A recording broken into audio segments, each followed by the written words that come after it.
Hey guys, Rachele here with Amethyst Ascension. If you are new here, welcome, and if you're returning, thank you so much for joining me again.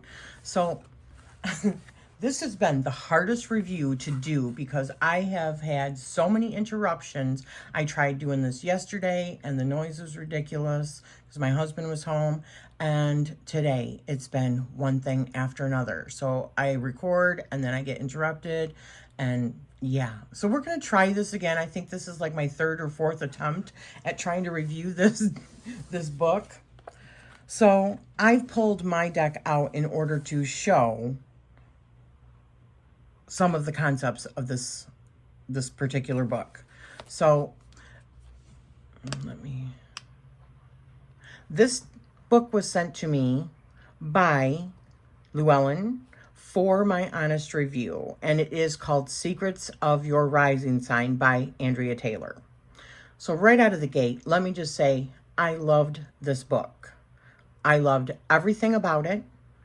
Some of the things that she discusses, I don't know how I feel about her interpretation of it, which is perfectly fine. You know, astrology is just like tarot.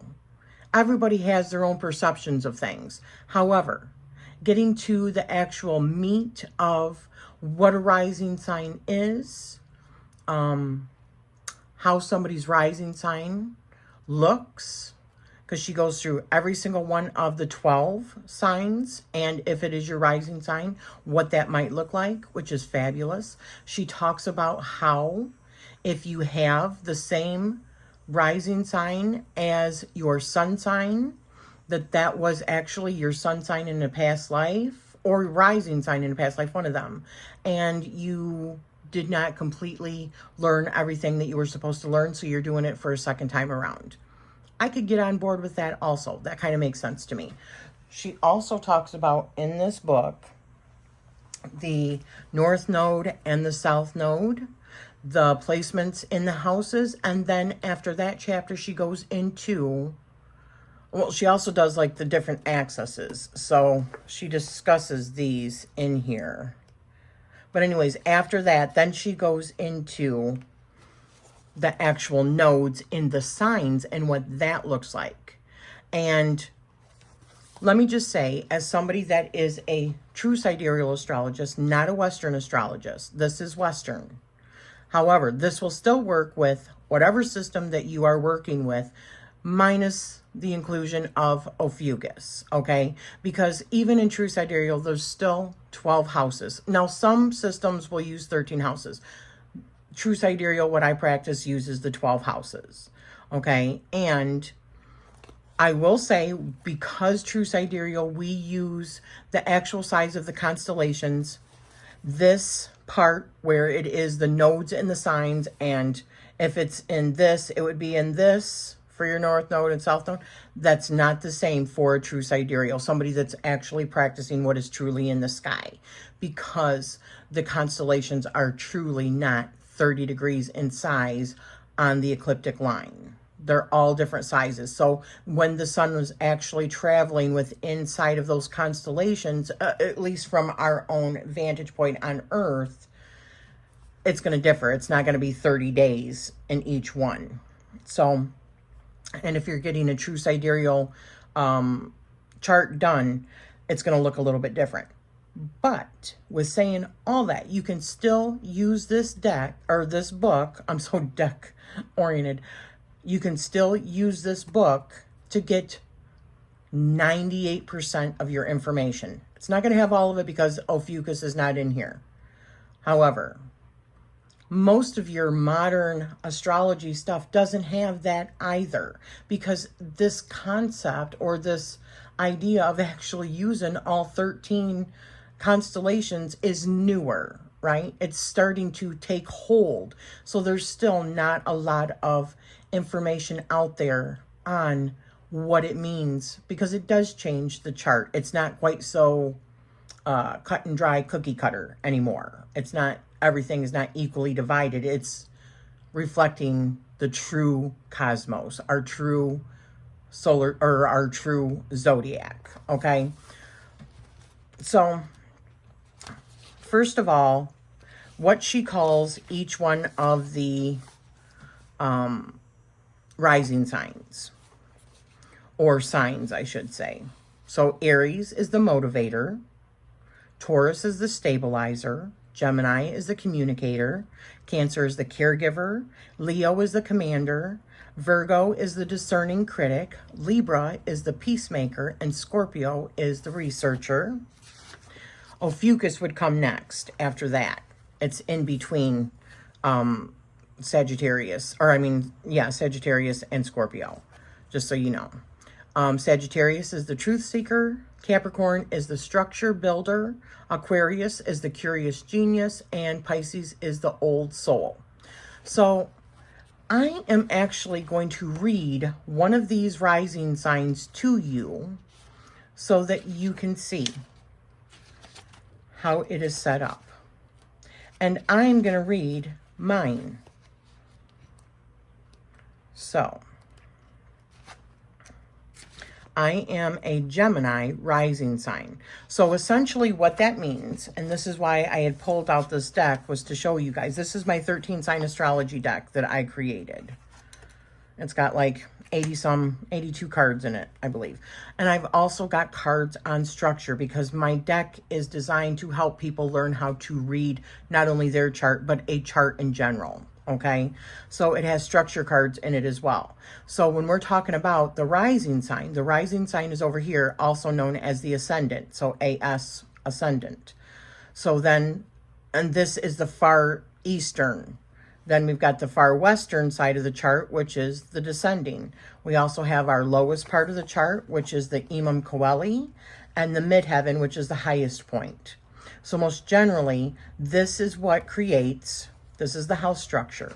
This is what, knowing the rising sign and or ascendant, this is what starts our structure of our chart. And she explains this in here. But sometimes it's easier to see when you have a visual, right?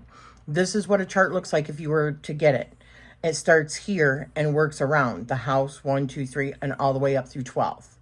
This is based on the things that are important to or characteristics of Aries, then Taurus, then Gemini, then Cancer and Leo and Virgo and Scorpio, Sagittarius, or Libra, Scorpio, Sagittarius, Capricorn, Aquarius, and Pisces, okay? And those are your astrological signs that are in order. So getting off of that, the rising sign is also what starts off the first house, and the first house and or rising sign is the personality, the appearance, the projection, the persona. So the difference between of where your sun sign is and where your rising sign is, the sun sign is like your true self, right? When it's just you by yourself, the things that drive you, maybe the things that brought you into this life, it is your truest essence. However, the rising sign is how you appear to others or how you present yourself to the world, your persona, your personality, your appearance as a projection, right? This is why when she states, the creator, Andrea Taylor, the writer, I should say, when she states that if they're the same, then, you know, one was your past life that you still haven't, you've got unfinished business with, okay? And that's why I can get on board with that. That makes complete sense to me. So anyways, let's read you what it says for Gemini, just to give you an inkling of what the book itself, just for that area, what it talks about. Let me grab my glasses. Where's my glasses? Please don't let me get interrupted again. So, your spiritual lesson, you have something to say, so make your words count. Gemini, the communicator. This mutable air sign is the most light and flexible of all of the astrological signs. You came into this life carrying the traits of the communicator with you, a memory of your sun sign being Gemini in the last life. Known as the messenger, your job would have been to pass on information, and you still give the appearance of someone on the move, someone light and airy, talkative and fun, cheerful and friendly, who is hard to pin down to a time, a place, or any form of commitment. Okay, that's kind of true for me, but kind of not, also because of the influences of like my moon in Virgo, who is very organized, and also my sun signs, right? So this is a layer. This is because in the last life you inhabited the zodiac sign so well that you now naturally exhibit Gemini traits and filter everything that you think and do through its familiar and comfortable characteristics. Regardless of your sun sign in this life, Gemini is your comfort. Even if you are a serious and committed Scorpio or an emotional and caring Cancer sun, people will only perceive your casual, playful, and lighthearted view of the world at first, right? It's like your first impression kind of thing. Geminis are renowned for saying one thing and doing another. Indeed, you did mean to be there for a meeting, or to phone a friend when you promised to, or to meet for coffee at a certain time, but you either forgot or got caught up in something else. The fact is that your life is an amazing balancing act of juggling a huge amount. Mostly you are juggling ideas. You are an ideas and words person, a visionary, so you excel at bringing a fresh perspective to old concepts. But once an idea has been shared with the right people, you leave someone else to handle the details. Your attention span is short, and you like to flit off like a butterfly to the next exciting or interesting thing that you've noticed.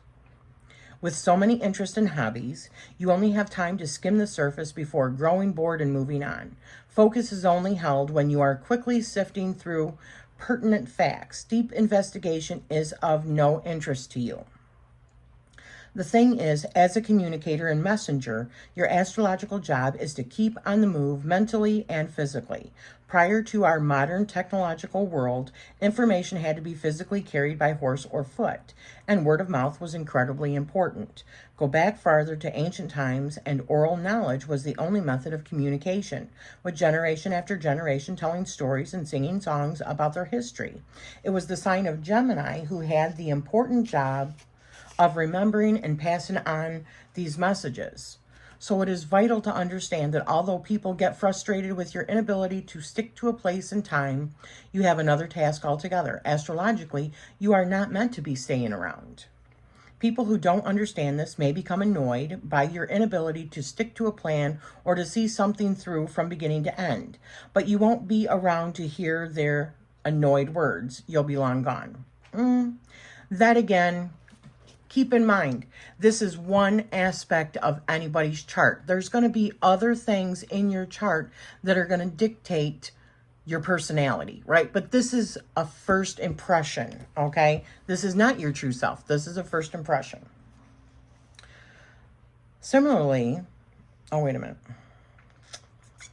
That's because your intellectual mind has an amazing, People who don't understand this may become annoyed by your inability to stick to a plan or to see something through from beginning to end, but you won't be around to hear it long, right? Because you'll be long gone. Anything that gets heavy scares you. No, it doesn't. That's because your intellectual mind has an amazing ability to separate logic from emotion. Yes, that's true. Ruled by Mercury, you deal with a problem and discard the connected feeling. You can't understand why other people cannot do the same.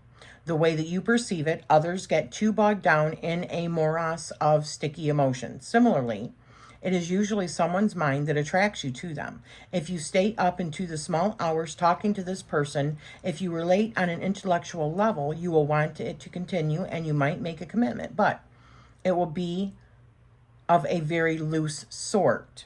If you are able to commit easily, it's probably that you have earth sign placements to anchor you, which I do. When you start to fall in love, you run away. Nope. You do so in the hopes that With time, these feelings will dissipate. You must prefer to use your intellect to understand things, and love is inexplicable. Even those who love being in love cannot explain how it works, why it happens, or even what it is.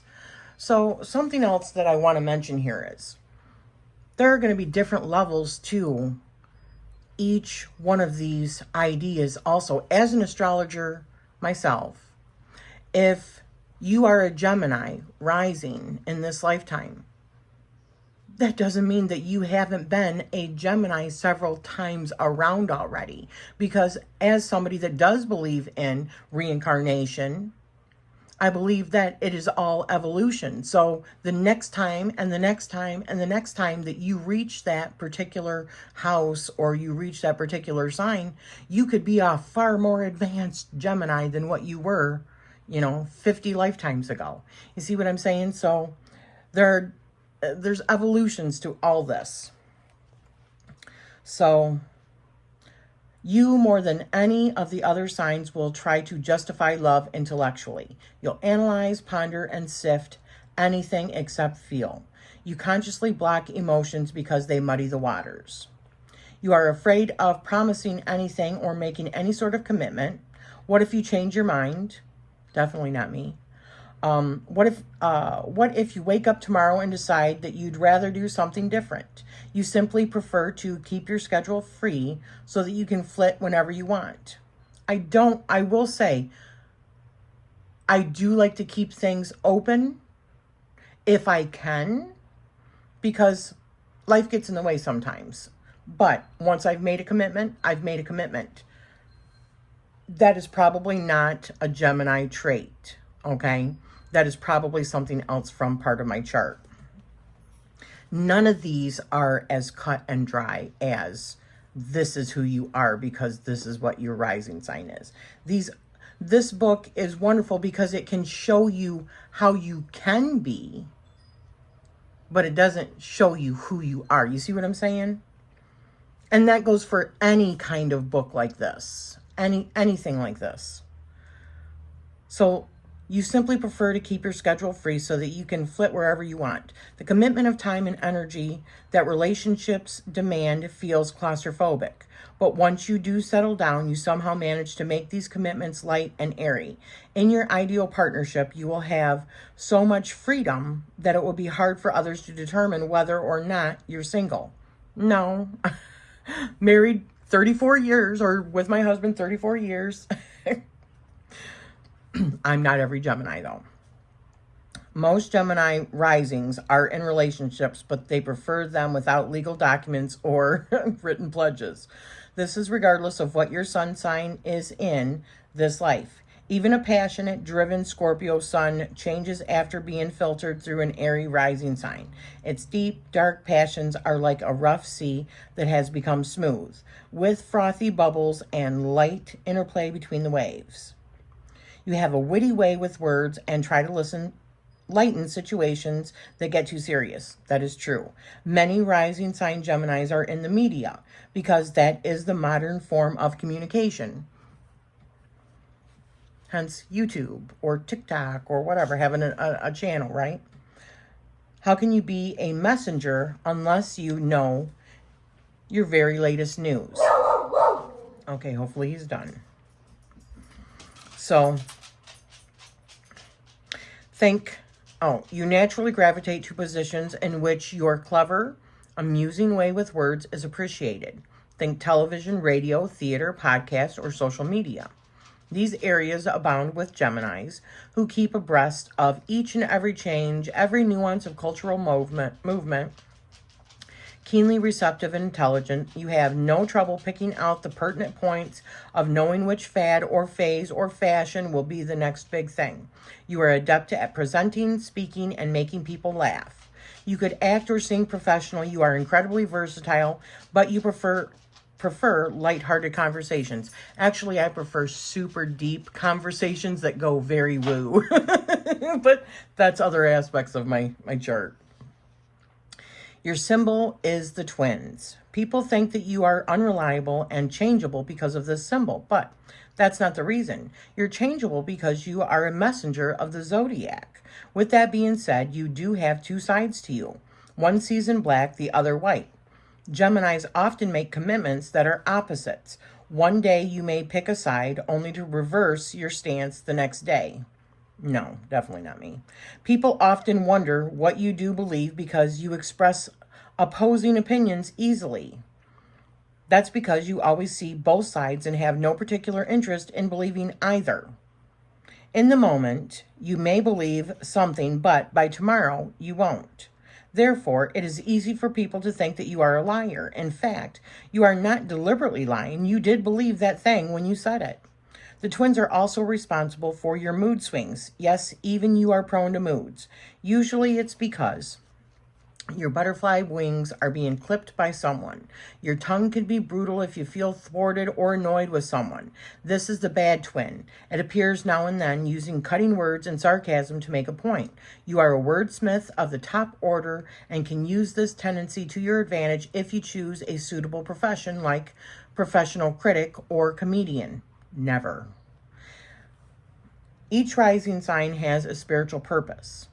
Your messenger quality and your clever sifting of ideas is truly important in our world, but it is also easy for you to lose yourself in a make-believe world. True. This is the danger area with Gemini. If you have a Gemini sun and a Gemini rising sign, it could be because you got lost in the last life. Those with the sun in the first house are being given another chance to get it right. This time, there will be no hiding place. You who are you and must express your Gemini quality. So, by all means, tell jokes and keep things light, but seek ways to make your words count so they're not just meaningless chatter. Be a writer, a teacher, or a communicator in some capacity. Your true calling is to be a teacher because Geminis rule the third house of education and learning. It is incredible how many Geminis are teachers. If you choose to be a media person, make sure that you are passing on important information and not just gossiping. Ensure that your words carry a real message. Then you will be fulfilling the true purpose of your rising sign. In order to focus your Gemini energy positively, use the following list as a guide. And here's what it shows. So when you make an appointment, write it down and check your schedule every morning. Choose a career that is important, like teaching or speaking, to make sure that your words count. Now and then, see something through to the end just to prove that you can.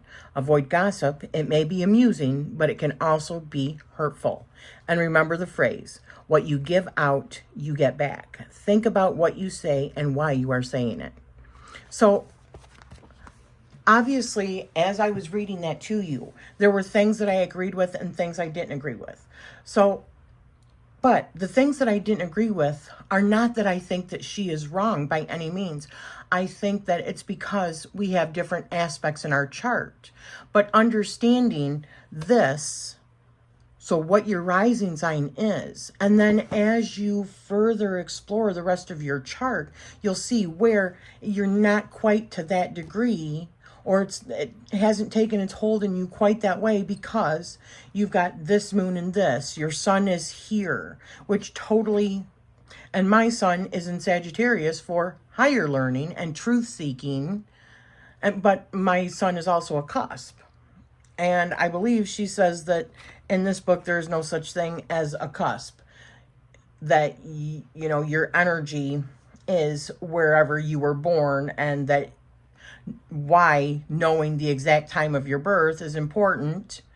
And I do not agree with that either, because in Western astrology, it's not accurate anyways. So I do think it's important to know the time that you were born so that you can actually get a true chart of what's in the sky, but that's not Western. Anywho, I also do agree with merging energies of cusp. And I am somebody that is on the cusp. So when I was born, the sun was in Sagittarius, but it was right on the verge of within like 2 to 3 days to go into Capricorn.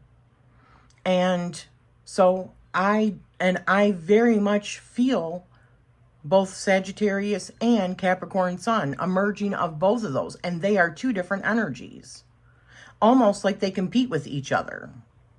But I also see that as an evolution. So if depending on the degrees of where you're at in your chart, which is another reason why to get your chart done, depending on the degrees, like if you're in the beginning of the house, I think you're just starting to learn about those, lessons that, let's say, a Sagittarius would learn.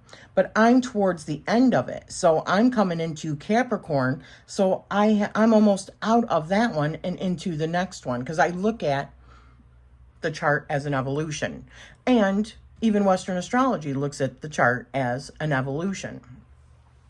But in general, like I said, I think that the write-ups on all of these are really good. I don't think that she's wrong on anything that she put in there, even though I didn't necessarily agree with all those things for myself. It's because there's many aspects to it. Now, she goes into, in the next chapter, and that takes us to like chapter 2, starts at page 87. So all of this right here, which is absolutely fabulous, is all on the rising sign, okay? So then the next part is about the nodes and the nodes in the houses. And so just to explain what she pretty much explains in here, this is also out of my deck, the 13 sign astrology deck. The north node is what you are going to see on your chart. This is the symbol that you're going to see. In Western astrology, it's going to be 180 degrees the opposite side of your chart from where it is, and that's where your south node will sit. Now, if you're getting a true sidereal, because normally the south node, you don't see it on your chart, right? The image is not on your chart. However, if you are getting a chart done by me, a true sidereal astrologist, you're going to see the south node on your chart as well, with the degrees and everything. But, so the north node in Western astrology, wherever your north node is, your south node is going to be exactly opposite. So if your north node, she goes into the different, is it this one? This is where she goes into what the houses mean, okay? She does a breakdown of all 12 houses, which is fabulous for people that have absolutely no idea. Like, well, I hear you saying houses, but what's that mean? So she breaks that down for you before she even starts talking about what it means to have your north node or south node in that particular house, which is fabulous. This is a wonderful reference book. So determining the north and south nodes, there's node axes. So she talks about, if your north node is in the first house, then your south node will be in the 7th house. This is the relationship axis. If your north node is in the 2nd house, then your north node will be in the 8th house. And this is the possession axis. That is mine. My north node is in my 2nd house.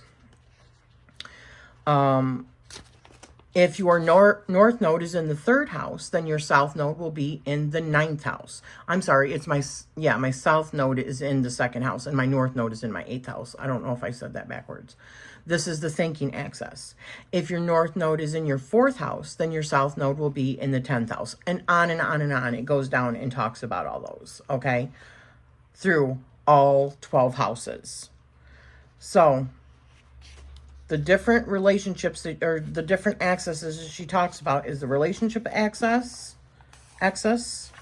the possession axis, the thinking axis. I have a problem saying that word. Individual axis.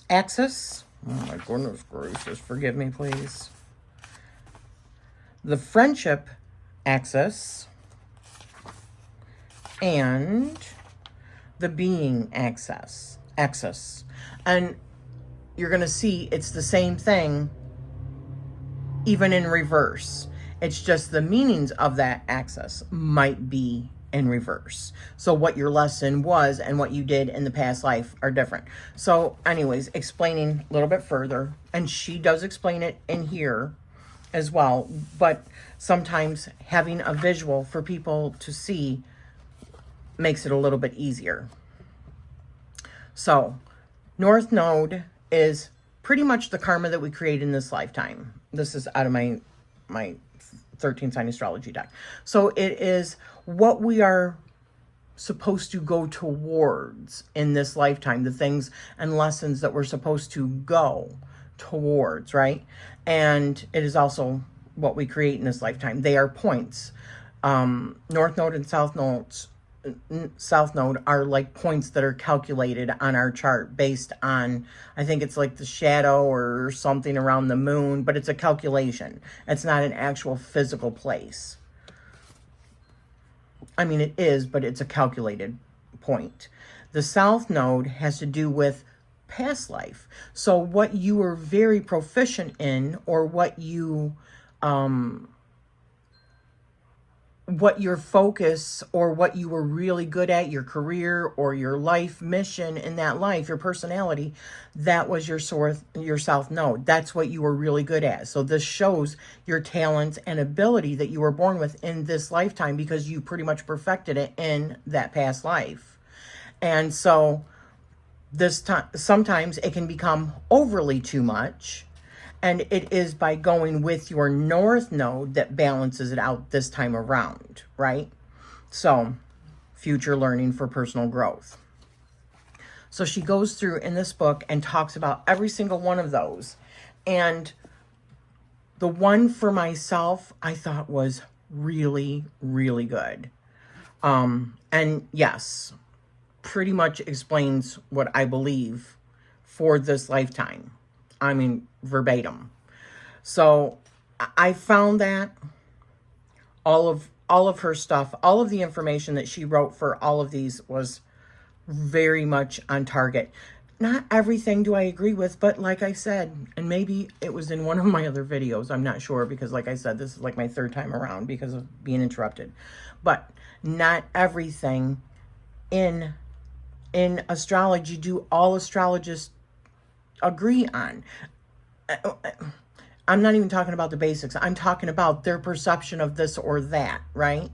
It's no different than tarot. Everybody reads tarot differently. Astrologers have different perceptions of the same things, right? So not everything do I completely agree with or disagree with. It's just a different perception. But I do think bare bones, it's really good. So she goes into every different scenario in that. And then the third chapter, let me find it for you.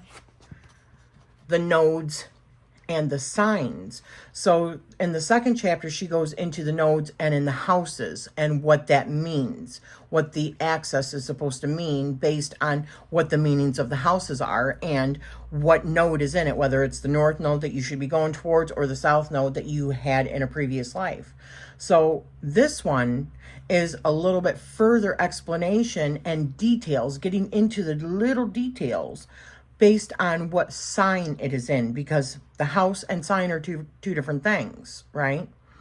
So this is where this does not fit with true sidereal astrology or real sky astrology, because although 30 degrees is what all of the constellation sizes are in Western astrology and in sidereal astrology and in Vedic astrology, and probably other ones as well. In true sidereal astrology and real sky astrology, the constellations are their true size. So there are some that range 12 degrees in size, and there are some that range 49 degrees in size. So it's not going to be as cut and dry as what she put here. So it says, if your North Node is in Aries, your South Node will be in Libra. In Western astrology, that is correct. In true sidereal, that is not correct. However, now that I've said that, other than excluding Ophiuchus, because Ophiuchus is not in here, every other bit of information that you would need, even in True Sidereal or Real Sky, you're going to get in this book, because just because she says that your South Node in Aries goes with yada, yada, yada, all you got to do is go and find where on a True Sidereal chart your North Node is and your South Node is and what that means. It's as simple as that.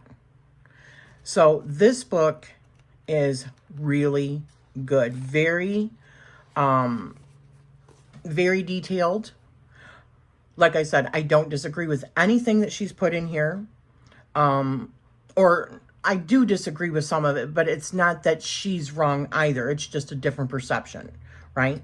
I think this is valuable information. And for anybody that really wants to learn about rising signs, North and South Node, and what that means, and how that can also have a direct link to this life and past life.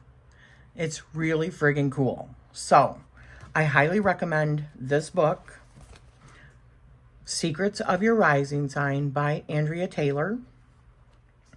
And I believe it was released in June in the United States, and I believe that it was released in July everywhere else, I believe.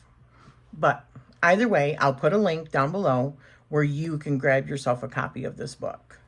And $17.99. Okay? So if you have any questions for me, please leave me a comment down below. Like I said, I will put a link in the description. Thank you for sending this to me for review. And thank you for spending this time with me. And I'm sending you love always.